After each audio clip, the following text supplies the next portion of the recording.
My name is Gavin Evans, and this is my review of In Violent Nature.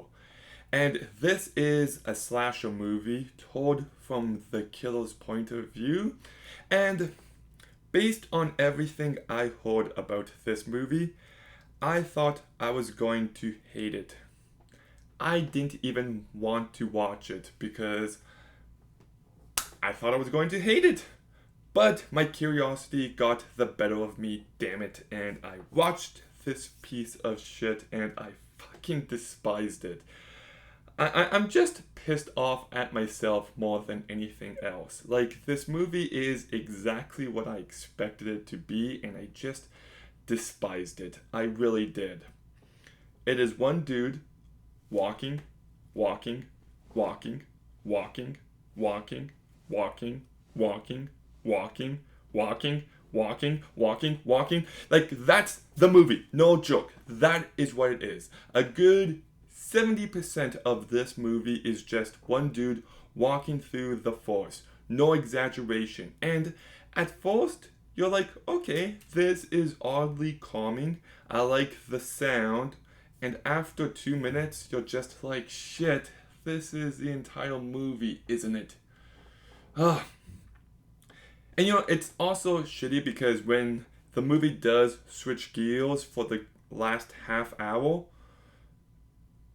it's still every bit as boring because you don't care about any of the characters because the movie really hasn't developed them. Like, focusing on the killer's point of view might be a good idea.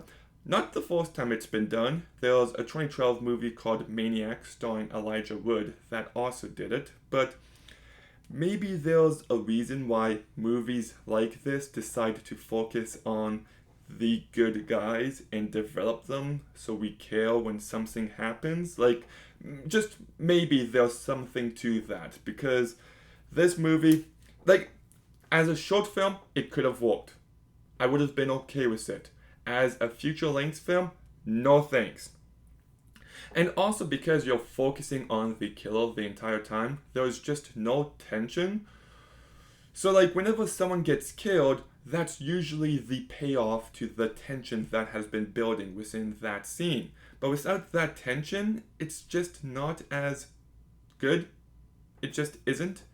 And some of the edits in this movie are jarring because even though we focus on him walking, they still cut from location to location, and it just kind of took me out of the movie at the same time, so it's a lose-lose for the movie. But how are the kills? Well, the practical effects do look great. The movie is brutal and it goes for it. The kills are a highlight, but there's just not enough. There is one kill that everybody hyped up to no end. Like, people said that this yoga kill is one of the greatest kills in movie history. And look, it's brutal. It's good. I don't think it's one of the best. Because first of all, the girl was a complete idiot. She sees the killer coming towards her, and she turns around, and there's a hill. Not a steep cliff, a hill. A jump she could have easily survived, or she could have gone left or right.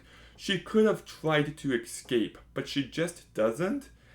And when she gets killed, and it's brutal, there's no screams or anything, and it just kind of took me out of the moment. It didn't feel realistic. So as much as I want to say that kill is awesome, and the idea of it and the effects are great, there's just other factors that kind of weakened it. I thought the acting was quite bad within this movie, and the final 10-15 minutes is like this one character that we haven't met before talking, and just holy shit, just I know I've seen some defenses of this movie being like, oh, if you don't like this movie, you just have a bad attention span. And no, don't give me that shit. The movie is meant to engage you. It's meant to keep you locked in. And if the movie's not doing its job, then that is the movie's fault. Like, they can be slow movies that I absolutely love. But this movie is just tedious. It's one note. It's uninteresting. And it's a movie that I just quite frankly despised. It bored the shit out of me. It will be on my worst movies of 2024 list, so I'll give In a Violent Nature a 1 out of 10. Okay, In a Violent Nature, have you seen it? What did you think? Let me know in the comments down below. Make sure you like, comment, subscribe, stay tuned for more videos soon, and Gavin out.